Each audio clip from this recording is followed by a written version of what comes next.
this is going to sound insane, but I'd actually argue from a fantasy point of view, don't look at the screen, but from a fantasy point of view, he's actually a poor man's Anthony Richardson.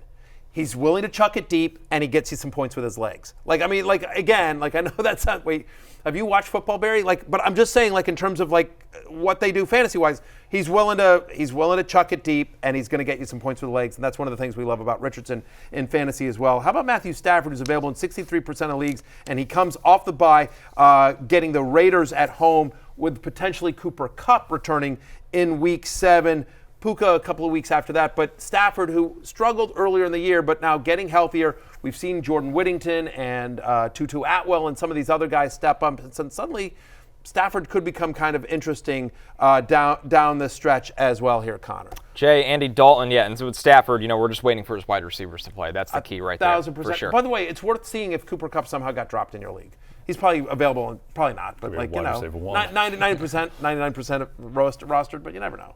How about Andy Dalton, Jay? He's got the Commanders. He's 90% available. Andy Dalton, he's been relatively productive considering what this offense has in front of him. Yeah, just viable streaming option against your Commanders defense. The total in that game is 52. Jonathan Allen done for the season with his pec. Just the Commanders defense just doesn't have much, and Dalton, just him and Deontay Johnson, that's enough to get him to streaming capability. Washington allows the 5th most fantasy points to opposing quarterbacks, and to your point, already Allen's a big loss on that D-line. How about the tight ends, guys? We talk about K. Dotton being a viable streaming option week after week, especially during the bye. Zach Ertz coming off a good week. He had 5 targets. He made the most of them. 4 catches, 68 yards. Hunter Henry against Jacksonville. Drake May looked his way. 9 targets, 92 yards and a touchdown. Jatavian Sanders had 7 targets for 49 yards, Matthew. So some streaming options at tight end here in a wasteland this year. Hunter Henry plays the Jacksonville Jaguars, who just gave up 2 touchdowns to Cole Kmet. No team's given up more touchdowns to the opposing tight ends than the Jacksonville Jaguars. You mentioned Zach Ertz against Carolina.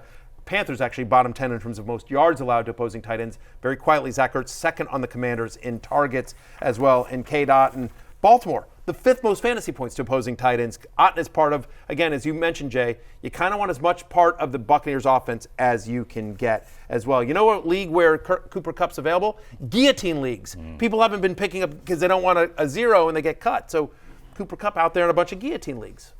Hey, it's Matthew Berry from NBCSports.com and Rotoworld.com, and I want to thank you so much for watching whatever it is you just watched, or if nothing else, being too lazy to click out of the autoplay after this video started, after whatever it is you actually wanted to watch finished. But now that you're here, I'd like to take a moment here to ask you respectfully now, okay? I'm asking you respectfully to subscribe to the NFL on NBC YouTube channel. You'll get the latest Roto-World fantasy news headlines, all sorts of great shows, including my own Fantasy Football Happy Hour. So go subscribe now. Again, I'm asking respectfully.